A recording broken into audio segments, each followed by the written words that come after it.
So we're going to do some gradients today for Zach. Let's start with a circle. Doesn't matter what color it is. I'm going to turn off the stroke. I'm just going to make a circle. Brandon, did you just fart? Yeah, that was not me.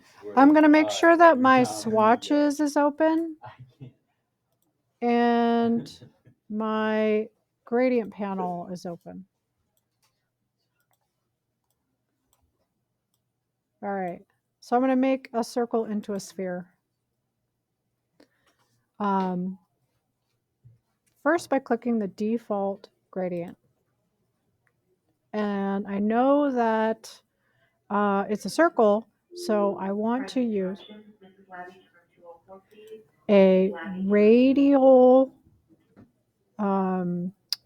gradient by clicking the middle icon.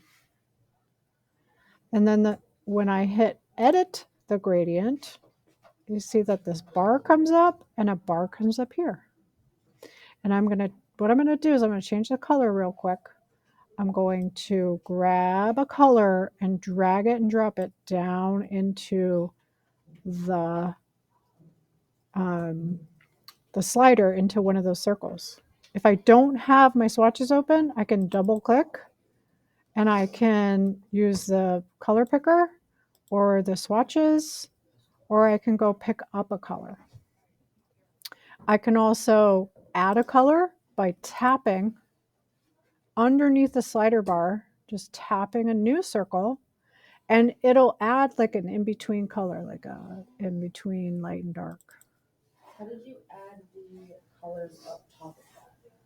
So I grabbed if you want your swatches to be sitting out, you're going to tap on swatches and then grab the swatches by the word and have that sitting out there. If you can't find your swatches, you can go to Window, Swatches, Window, Swatches, and have that open.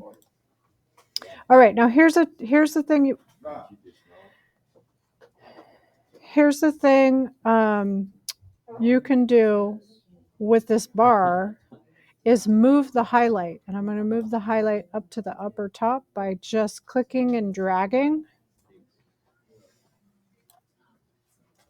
a new bar. I can move the bar, but I'm just going to click and drag a new bar. And the way I get that bar is by hitting edit gradient over here. And if it's not showing up, I tap on my shape and hit the gradient tool in the toolbox. So then I can move that around. So now I have my